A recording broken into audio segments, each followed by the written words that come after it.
In this video, I will show you how to add text in Adobe Premiere Pro. To add text on your video clip, click this text icon right here and go to Video Clip and select the area where to add the text. Type your text and adjust it to what extent on the video clip it will reflect. Highlight the text,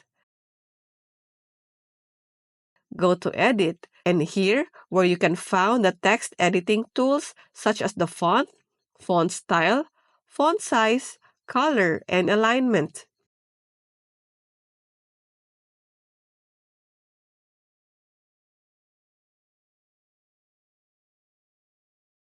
You can adjust the placement of your text here by selecting the arrow right here and drag your text. And that's it. For more videos like this, hit the subscribe button and click the notification bell so that you get notified for our new uploaded videos. See you next time!